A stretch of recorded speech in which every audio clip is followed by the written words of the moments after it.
Selamat datang kembali di Rumah Perubahan. Prof. Renal, terima kasih atas undangannya. Saya kalau ketemu Habib Jafar selalu saya gembira. Ya, selalu saya gembira. Ini yang keberapa kali ke sini? Iya, ini kelima kali, Pak. Kelima kali ya. Dan selalu untuk acara-acara yang inspiratif. Ya. Waktu itu pertama begitu, kali saya mewawancarai Prof. Renal di salah satu program saya dan Prof. Renal bikin video dengan saya podcast. Ya, bergantian kita. Iya. Ya. Pernah juga ke sini bersama Tretan. Sabrang. Ya. Kemudian Tretan Muslim Tretan untuk Muslim, terus kemudian ngisi dengan coach. seminar. Ya. Iya. Ya. Kali ini untuk podcast ini. Wah, luar biasa sekali ya. Saya mengikuti Habib Jafar ini selagi masih kopiahnya dulu Pak. Iya, masih kopiah. Yang dikebelakangin sedikit. Dikebelakangin sedikit ya. Dan teman-teman saya memberitahu saya ini Habib muda, ya, Habib muda dengan tema-tema yang menarik perhatian. Nah, betul. Kali ini kita berada dalam dunia yang mengalami turbulensi katanya ya. Iya. Turbulensi ekonomi, banyak hal baru, ada perubahan geopolitik, perubahan pandemi, kemudian juga macam-macam secara ekonomi ya. Bib, kita ngomong sedikit lebih serius. Wajah Anda kelihatannya sudah langsung serius. Saya biasanya dakwah dengan komedi, diundang Prof. Renal. Wah, kayaknya saya pengen tetap berkomedi, tapi jokes Prof. Renal kayaknya agak bapak-bapak, jadi susah saya mengimbanginya. Jangan berubah, be yourself. Be yourself ya. Soalnya ini rumah perubahan Rumah kan, perubahan. Walaupun saya mengajak Anda berubah, tetapi saya justru harus berubah. Bib, apa yang terjadi belakangan ini dalam kehidupan Bib? Ada masalah, banyak orang yang bilang sekarang mengalami stres. Ada dokter-dokter muda, dokter ya, yang mengatakan di program pendidikan dokter spesialis akan mengakhiri hidupnya karena sekolah berat. Kemudian ada orang yang merasa ekonominya terganggu, bahkan ada keluarga yang bunuh diri bersama-sama. Terjadi pembunuhan ya terhadap perempuan-perempuan muda, dikoperin, dikarungin dan sebagainya. Ya. Terus kemudian juga ramai juga nih yang lain yang lebih serius. Iya. Starling itu juga ramai ya. Starling, Warung Madura. Warung Madura. Starling itu Starbucks keliling maksudnya. Iya, Starbucks keliling. Ya. Jadi orang Indonesia masih di tahap sebagian itu boykot, kita sudah melawan. Kita sudah mengimbangi orang Madura itu. Orang Madura mengimbangi. Iya, karena saya Madura swasta, Prof. Ada Madura yang... Jadi saya orang Jawa Timur, dari satu kabupaten namanya Bondowoso, hampir ujung Jawa Timur. Itu banyak Maduranya di sana. Nah, mereka itu kultur Madura, bahasa dan budayanya itu Madura.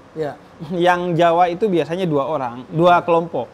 Pertama PNS, yang kedua orang kaya. Anda masuk yang mana? Saya masuk yang Madura, saya yang santri. Santri. Saya santri. Saya bahkan tidak pernah sekolah selain agama. Saya dari TK Islam, SD saya SD Islam, kemudian saya lanjut nyantri, kemudian S1 saya di bidang akidah dan filsafat, dan S2 saya di bidang tafsir Quran dan hadis. Tapi kan ada selama belajar agama juga belajar dong tentang filsafat. Iya, saya kuliah filsafat, akidah dan filsafat. Kemudian saya belajar hal-hal yang dibutuhkan untuk dakwah saya, khususnya untuk membuat saya tetap relevan dengan zaman. Karena dalam Islam kita meyakini al-Islamu atau Al-Qur'anu sholihun likulli zaman. Al-Quran dan Islam itu harus selalu relevan dengan setiap zaman dan fikul limakan, setiap tempat. Jadi saya belajar, makanya saya belajar berkomedi, Prof. Saya belajar komedi secara otodidak.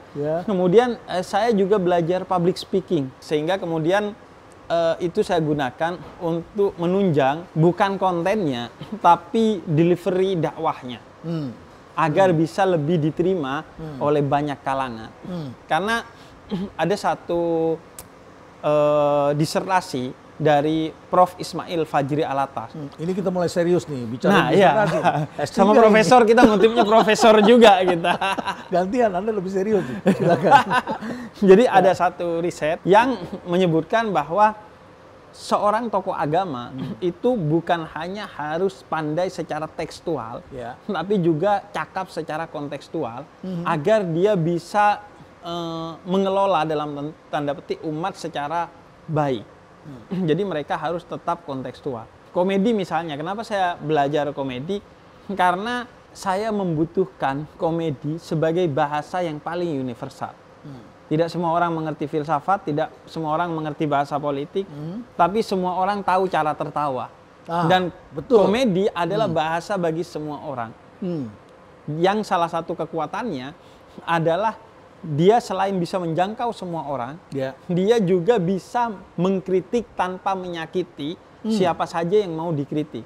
Itu yang dilakukan oleh Abu Nawas kepada rezim di zaman itu, kekhalifahan di zaman itu, mengkritiknya itu dengan komedi, dan yang dikritik pun akhirnya ketawa, tapi pas dipikir-pikir malamnya, itu jokesnya kena juga tuh ke saya. Akhirnya mungkin pemimpin yang bijaksana akan berubah dengan itu. Dia refleksi di situ ya. Iya, makanya saya menyebutnya mengagamakan canda. Orang kadang menyebutnya, lah ini berarti membecandakan agama. Enggak, saya mengagamakan canda. Canda diberi value berupa dakwah. Dan itu bisa lebih banyak diterima oleh kalangan agama yang berbeda. Sependek jam terbang saya di dunia dakwah, iya Prof. Saya di samping kampung saya di Jember, itu secara ekonomi ya menengah lah ya. Tidak di bawah garis kemiskinan, tapi pas di garis kemiskinan. Enggak. Jadi mereka ekonominya menengah.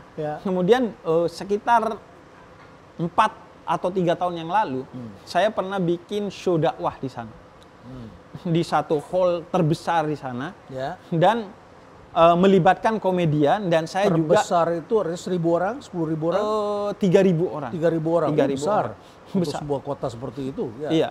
Kemudian saya bikin show dakwah sebenarnya selama kurang lebih 4-5 jam, Bro. Yang bicara sendiri atau beberapa saya orang? Sendiri sebagai pendakwahnya, tapi ditemani Kikan Coklat.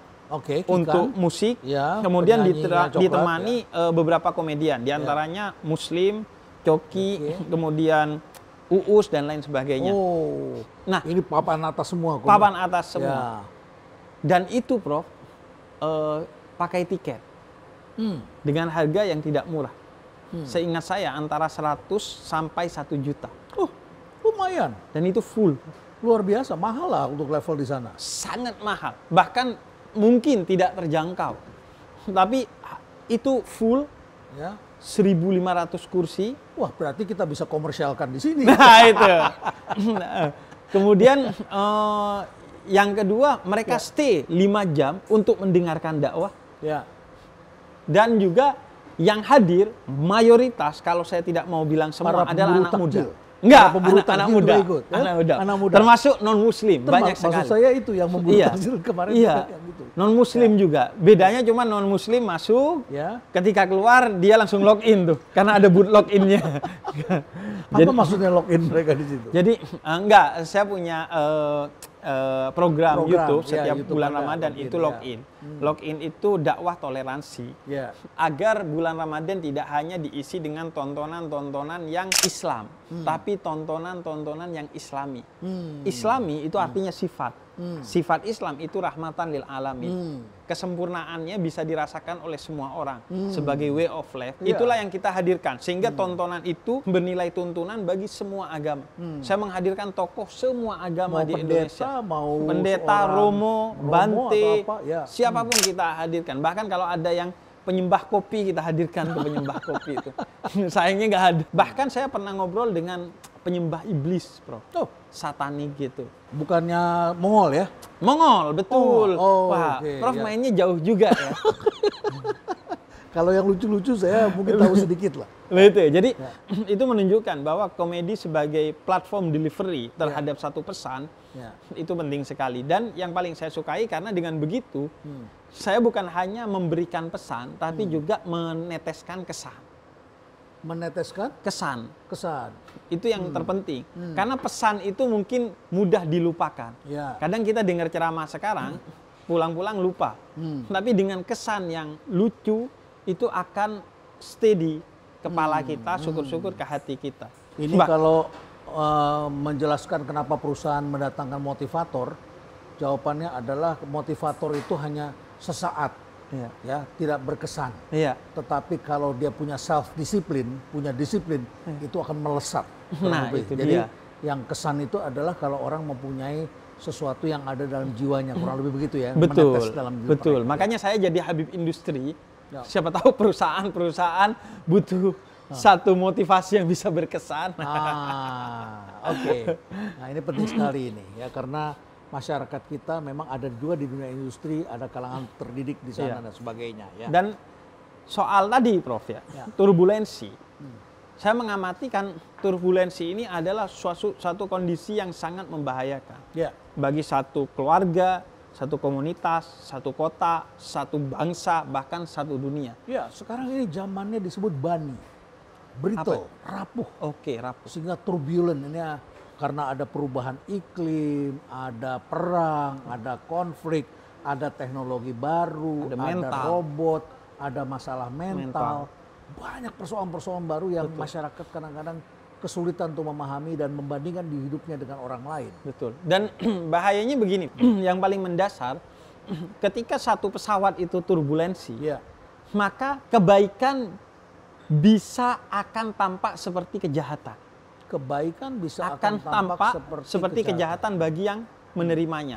Saya bayangkan ketika satu pesawat itu turbulen, kemudian saya mau memberikan kepada Prof Renal kopi satu cangkir, maka ketika turbulen mungkin kopi itu akan jatuh dan Prof Renal akan menganggap saya menyiram Prof Renal, bukan memberikan kopi kepada Prof Renal.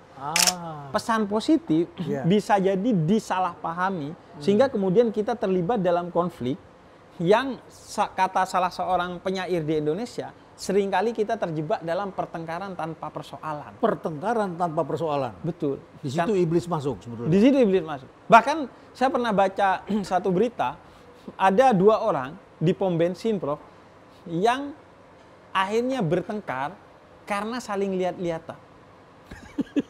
Jadi ini kayak saya waktu zaman SMP SMA tuh. Dan ini bukan anak SMP, bukan anak SMA, bukan anak muda, orang dewasa. Bahkan bagian dari satu institusi, dua-duanya. Jadi yang satu saya bayangkan itu ngisi bensin, kemudian ngelihat, kemudian kadang kan, ngapain lo lihat-lihat? Lah, lo yang ngapain lihat-lihat? Kalau dulu begini, kita liatin, dia bilang apa lo? Iya, nah itu yang terjadi. Adu melotot, adu gede mata kita. Ya. Nah, saya bayangkan ini kan karena kondisinya turbulen. Ya.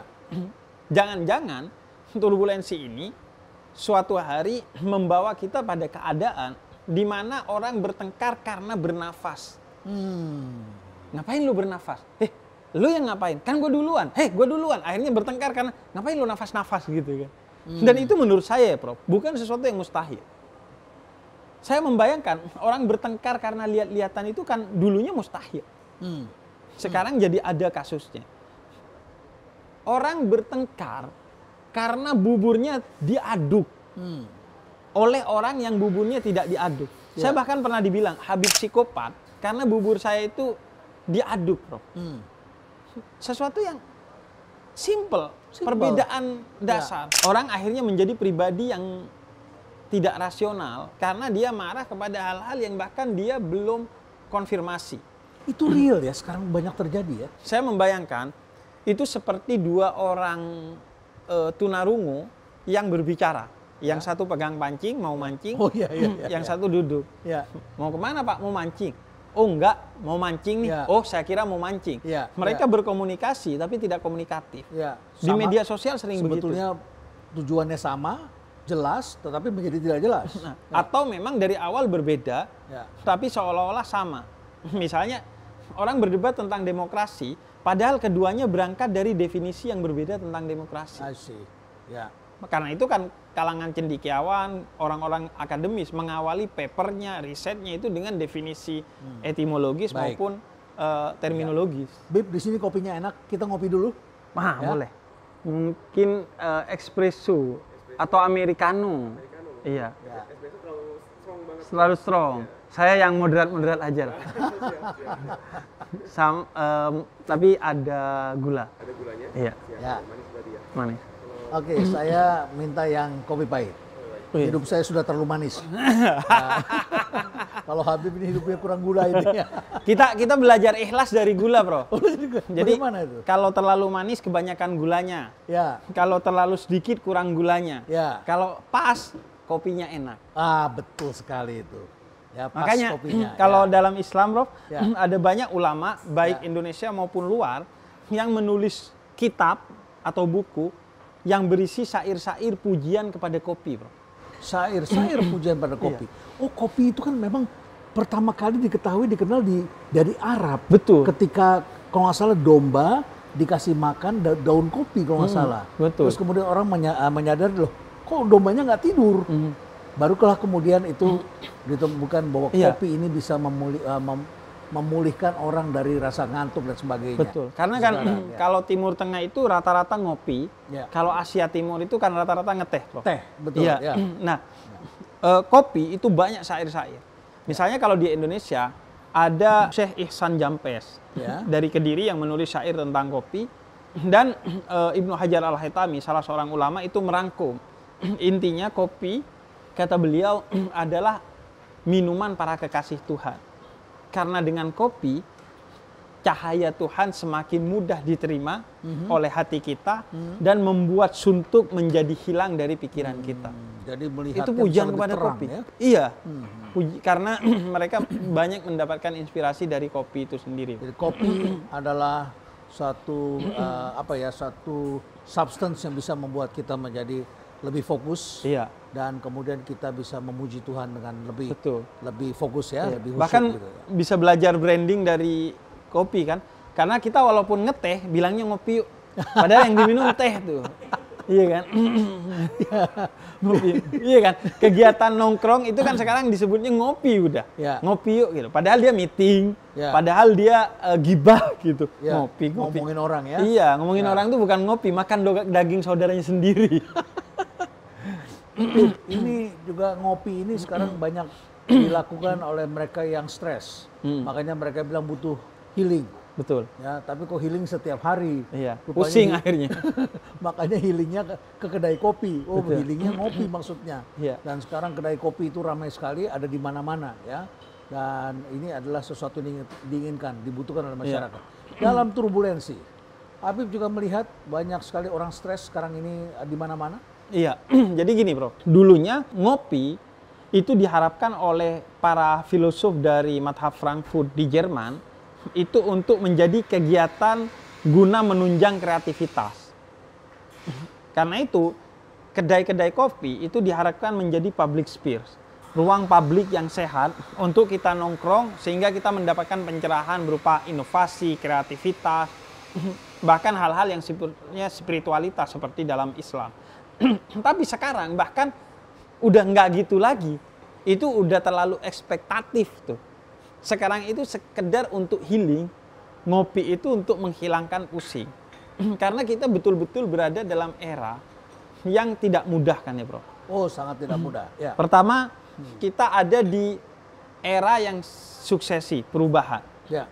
Dari analog ke digital. Ya. Sudah pasti setiap perubahan itu dalam tanda petik memakan korban. Orang harus keluar dari kebiasaannya. Betul. Ya, karena ada kebiasaan baru yang terbentuk. Dan survival, tidak semua orang bertahan di tengah perubahan itu kan. Ya. Nah, kemudian, makasih Mas. Kemudian yang kedua Bro, bahwa faktanya kita berada dalam perubahan generasi kan. Kita sedang menghadapi bonus demografi, di mana tiba-tiba bangsa ini secara kuantitatif dipegang oleh anak muda. Anak muda, 60%. 120-an juta. Ya. 120 juta. Lebih bahkan, hampir 150 juta. Iya, Ya. dan itu tentu tantangan tersendiri. Ya. Apalagi kita menghadapi tradisi senioritas. Kan baik di tempat kerja, organisasi, kemudian sekolah. Ya. Senioritas itu begitu menjadi tradisi. Pemimpinnya 12 tahun lebih tua daripada yang bekerja saat ini. Betul. Dan biasanya gap generation itu bikin tekanannya semakin tinggi. Bahkan sekarang kan orang ngerekrut pekerja baru dengan salah satu persyaratannya siap di bawah tekanan. Siap di bawah tekanan. Iya. Itu saya banyak melihat itu. Surat-surat orang melamar Lowongan itu kerja. tanda tangan. Siap berada di siap bawah bekerja tekanan. di bawah tekanan. Iya. Mohon maaf kalau berada di bawah tekanan mending kita entrepreneur kan.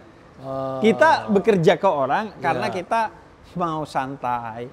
Dan apa bedanya dengan penjara atau perbudakan. Makanya mereka mengkritik dengan menyebutkan budak korporat kan. Ya, makanya mereka sebagian besar akhirnya beralih menjadi self-employed, jadi bekerja sendiri. Bekerja sendiri. Walaupun Dan belum tentu berhasil. Belum tentu berhasil. Stres lagi. Tapi paling tidak stres dulu lah saat bekerja.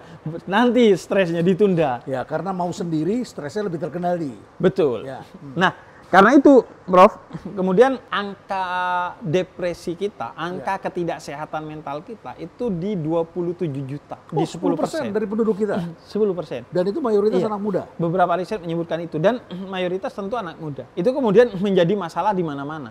Penyebabnya apa? Mereka stres ini kan turbulensi nih. Iya, secara umum tekanan pekerjaan ya. dan media sosial. Tapi yang 3 teratas itu adalah keluarga, Bro. Oh, keluarga. Jadi pertama adalah broken home, ya. Kemudian yang kedua adalah perceraian, baik karena kematian atau tidak. Yang ketiga itu karena ya stereotip orang yang tidak menikah, orang yang menjanda, orang yang menduda dan lain sebagainya. Lonely, kesepian, stresor semua itu.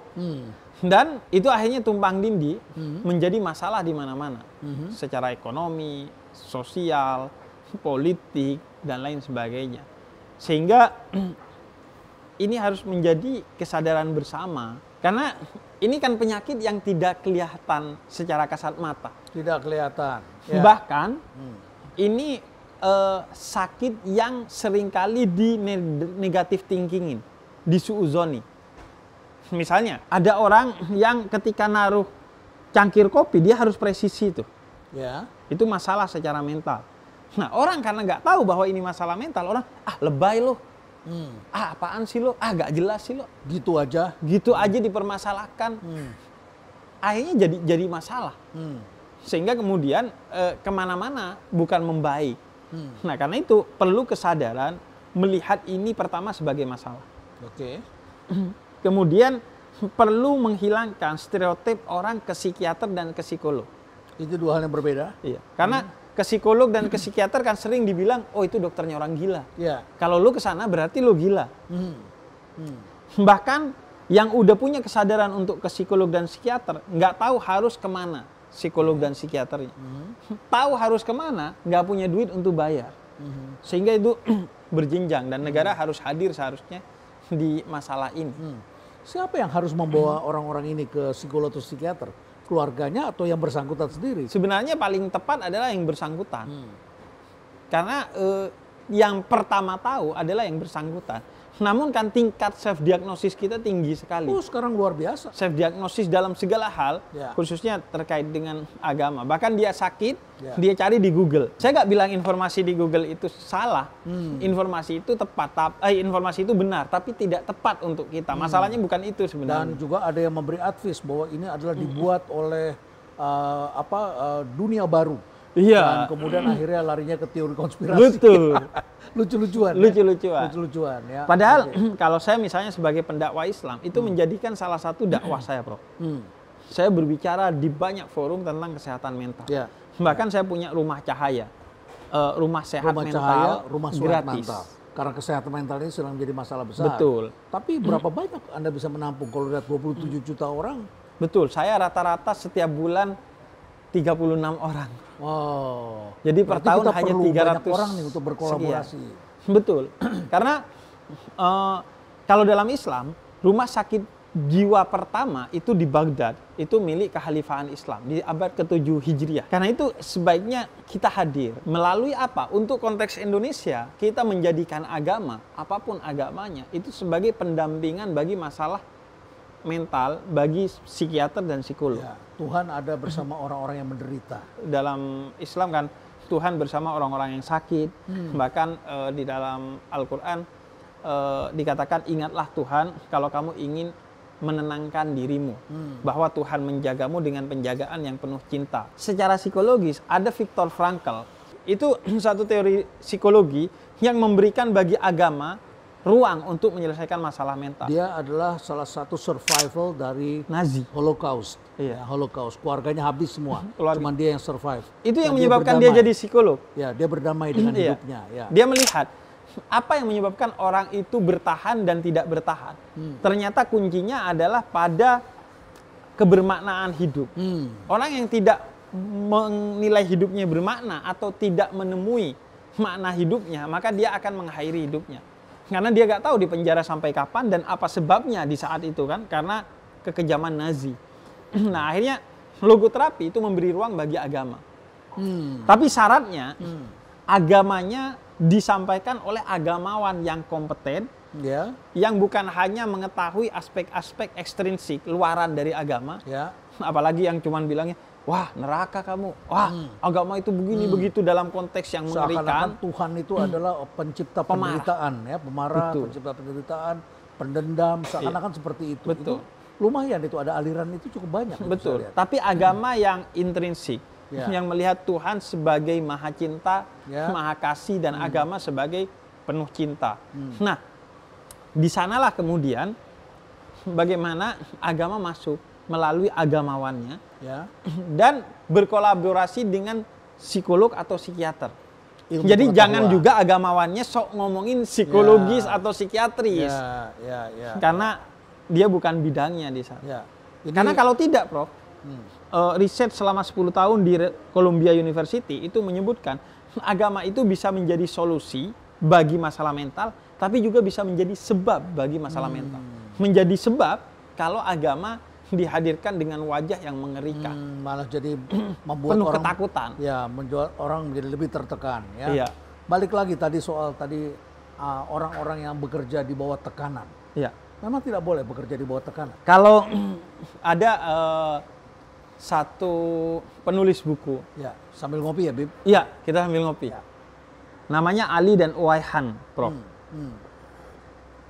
Dia sebutkan bahwa idealnya bekerja dalam Islam itu memenuhi 4 aspek. Pertama adalah tentu ekonomi. Yang kedua adalah moral.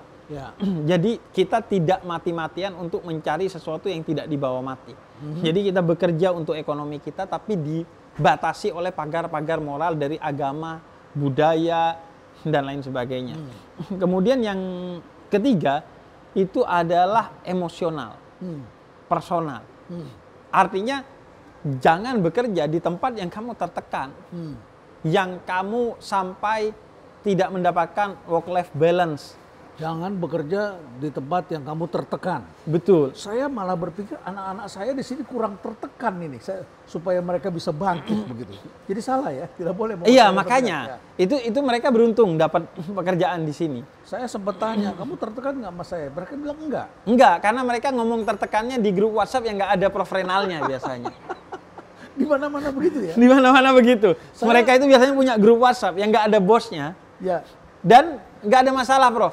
Karena itu yang menyebabkan mereka survive. Kalau enggak, secara mental terpukul, bahkan bisa depresi dan bunuh diri. Ini yang dalam psikologi disebut katup pelepas. Katup pelepas. Jadi di depan marah-marahnya di sana. Makanya kalau Prof Renal anggap grup WhatsApp-nya sepi, itu bukan sepi. Mereka bikin grup WhatsApp baru yang nggak ada Prof Renalnya aja. Dan itu cari-cari temennya, siapa yang bisa dengerin gua, begitu ya. Dan mereka biasanya survei dulu, Prof. Riset dulu. Iya. Nih sama-sama bermasalah nggak dengan bos nih? Jangan-jangan dia jasus kalau bahasa pesantrennya, mata-mata. Oh, mata-mata. Atau terus balik-balikin. Balik-balikin. Ya. Cari yang senada seirama. Senada seirama. Nanti terus mereka sore-sore pergi ngopi bareng. Betul. Makan bareng. Itu biasanya nama grupnya, grup WhatsApp-nya grup WhatsApp mendang-mending. Mendang-mending? Iya. Gua disuruh begini nih sama Prof Renan. Ah, lo mending. Gua disuruh begitu gitu. Terus aja perlombaan dalam keapesan. Dan yang terakhir, Prof, itu sosial. Kita punya visi filantropi dalam bekerja. Bekerja bukan sekedar melaksanakan tanggung jawab, tapi menjadikan ibadah untuk membantu memberikan kebermanfaatan bagi orang lain. Saya jarang sudah menemui itu, Prof. Biasanya saya agak surprise ketika ada pekerja, apalagi ASN, yang kemudian mau membantu kita di luar job desk dia. Oh, ya. Satpam. Sekarang semakin banyak yang tidak mau melakukan. Tidak mau, Bro. Bahkan kalau nggak mau dengan bilang nggak apa-apa, Bro. Kadang kita udah di mejanya naruh, nggak diapa-apain tuh. Tetap main Zuma dia tuh. Pulang aja dia. Pulang aja. Artinya aspek sosial selain aspek tadi emosional, personal. Ini yang di dalam dunia kerja baru disebut quiet quitting. Iya. Quiet quitting. Jadi mereka diam-diam quit. Begitu. Artinya tidak memberikan secara optimal, maksimal. Iya. Potensi yang mereka berikan. Betul. Padahal kalau dalam Islam itu kerja kan dinilai bukan sekedar ibadah, tapi bahkan jihad di jalan Tuhan. Jadi ada seorang yang tiba-tiba lewat di depan masjid yang Nabi sedang mengaji di sana bersama para sahabatnya. Kemudian para sahabat bilang, betapa ruginya anak muda itu. Di sini ada pengajian bersama Nabi Muhammad, dia malah bekerja. Kemudian kata Nabi, nggak gitu cara berpikirnya. Siapa yang bekerja agar dirinya atau keluarganya tidak tertekan dan tidak mengemis, maka dia sedang berjihad di jalan Tuhan. Jadi ketika dia meninggal dalam keadaan bekerja sebagai jihad, maka dia mati syahid, kematian terindah di muka bumi ini dalam karena perspektif dia hidup Islam. untuk orang lain juga. Iya. Jadi saya bayangkan pegawainya Prof Renal yang misalnya ada yang mati di depan laptop, mati syahid tuh, bro. Karena kebanyakan kerja tuh. Kalau bisa tidak mati. Iya. Jangan pada saat bekerja. Tapi kan kadang begini, Prof. Emosinya mati, spiritualitasnya mati, kreativitasnya mati, karakternya mati, intelektualitasnya mati. Kalau begitu kita perlu mendesain ulang tentang pekerjaan. Betul. Jadi orang bekerja jangan hanya sekedar melakukan pekerjaan, tetapi mereka juga mempunyai waktu untuk memberikan kontribusi bagi kehidupan. Betul. Itu begitu yang ya? kata Buya Hamka, kalau kerja sekedar kerja, monyet juga bekerja di hutan. Kalau hidup sekedar hidup, babi di hutan juga hidup. Makanya kalau dalam Islam dijelaskan bahwa waja'alna laila libasa waja'alna nahara ma'asya. Telah diatur oleh Tuhan sedemikian rupa bahwa malam waktunya istirahat, waktunya kontemplasi, waktunya kamu dengan Tuhan, dengan keluarga, dengan hal-hal yang private denganmu. Siang hari waktunya kamu mencari pekerjaan. Karena menganggur juga dikritik oleh Sayyidina Umar. Sayyidina Umar bilang, aku pernah ketemu dengan pemuda yang baik sekali tapi dia nganggur. Maka kata Sayyidina Umar, tidak ada wibawa di mataku ketika aku sudah tahu bahwa dia nganggur.